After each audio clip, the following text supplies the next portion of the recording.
బాయిలా? బాయిల్కి పెట్టినా ఫ్రైకి పెట్టినావా? బాయిల్. ఇది మటన్, ఒక చికెన్. మటన్కి అయితే 2 స్పూన్లు, కేజీకి 2 స్పూన్లు ఉప్పు. ఇది హాఫ్ కేజీకి 1 స్పూన్. ఓకే. సో దీంట్లో కాబట్టి 1.5 స్పూన్. కొంచెం హాఫ్ స్పూన్ పసుపు. దీంట్లో హాఫ్ స్పూన్ పసుపు.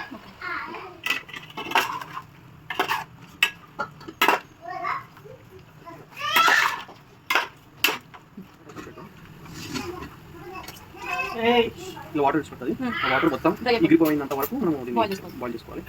మూత పెట్టాల్సిన అవసరం లేదు. ఆల్మోస్ట్ 400 ml ఆయిల్ పడుతుంది. మటన్కి చికెన్కి సేమ్ ఉంటుందా?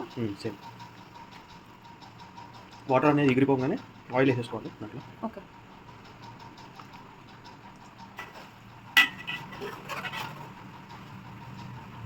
ఫ్రై అవ్వాలా?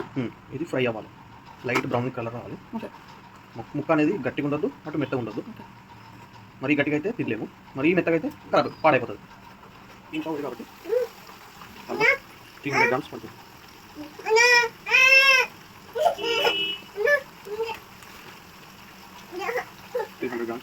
ఆయిల్ పడుతుంది.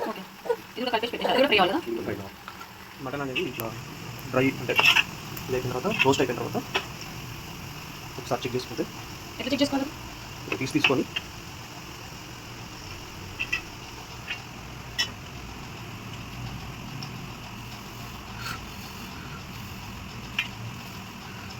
విరగొడుతున్నప్పుడు విరిగిపోవాలి. అప్పుడు అయిపోయినట్టు.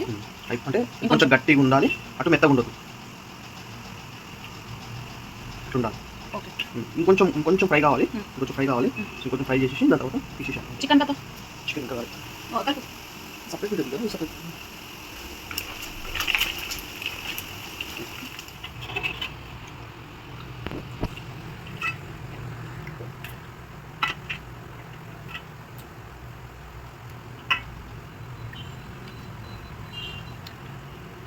చికెన్ కూడా ఇట్లా లైట్ బ్రౌన్ కలర్ రాగానే లో ఫ్లేమ్లో పెట్టి తీసేసాను.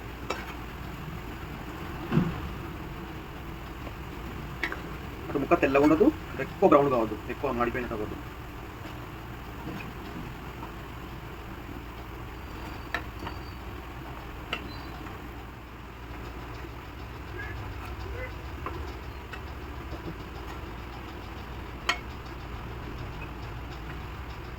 కేజీకి ఈ మిగిలిపోయిన ఆయిల్లో కేజీకి 4 స్పూన్లు అల్లం వెల్లుల్లి పేస్ట్. మటన్కి చికెన్కి సేమ్.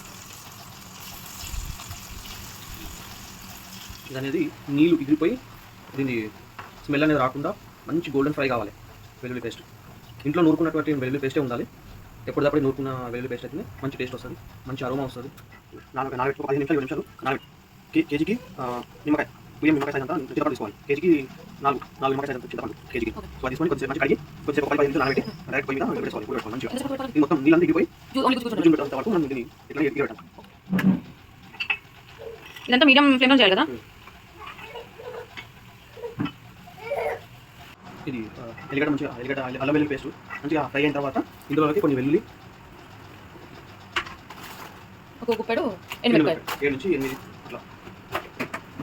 చింతపండు అవుతుంది, ఇంకా టైం పడుతుంది. గ్యాస్ అనేది ఇంకా టర్న్ ఆఫ్ చేసేసి బంద్ చేసేసి దీంట్లోకి మసాలా వేసుకోవాలి. ఏమేమి మసాలాలు? మిరియాలు, ఇలాచి, అన్ని రకాల మసాలాలు ఉంటుంది, నువ్వులు వేసుకొని మంచిగా కలుపుకోవాలి. ఇప్పుడు కారం వేసుకోవాలి. కారం ఇలాంటి స్పూన్ అయితే కేజీకి 12 స్పూన్లు పడతాయి. 1 2 3 4 5 6 7 8 9 10 ఇదే స్పూన్తో దీనికి కేజీకి 4 1 2 3 4 దీన్ని మంచిగా కలుపుకోవాలి. గ్యాస్ ఆపేసినావు కదా? గ్యాస్ ఆపేసినావు, ఎందుకంటే గ్యాస్ ఉంటే ఒకవేళ మసాలా మాడిపోతుంది, ఉప్పు కారం మాడిపోతుంది. సో అందుకని ఇలా కలిపేసి ఒక సైడ్కి ఉంచేసుకొని అంతలోపు ఇది చింతపండు అయిందా లేదో చెక్ చేసుకోవాలి. ఇంకా కాలేదు, ఇంకా వాటర్ అనేది కొంచెం ఉంది, ఇంకా డ్రైన్ కావాలి బాగా.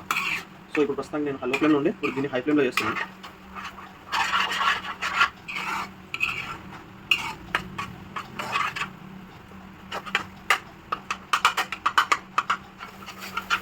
కంప్లీట్గా ఇది డ్రైన్ అయిపోవాలి మొత్తం.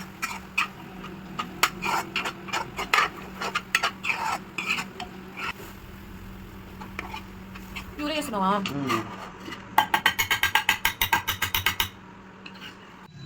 మిక్స్ చేస్తున్నటువంటి చింతపండు గుజ్జుని చల్లగైనా దాంట్లో మిక్స్ చేస్తాం.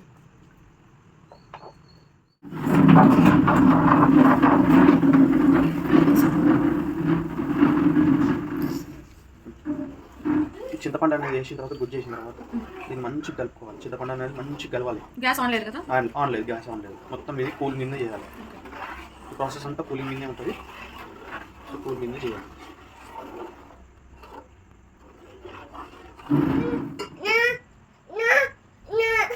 మటన్ చేసుకున్నాక ఒక డబ్బలు ఎత్తుకొని మనం చేసుకున్న గ్రేవీ ఉంటుంది కదా, ఆ గ్రేవీ అన్నిటి ఇక్కడ వేసుకోవాలి.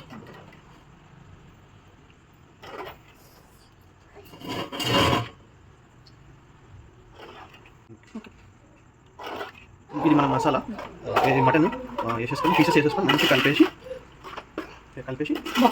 బాక్స్కి ఎత్తేయడం.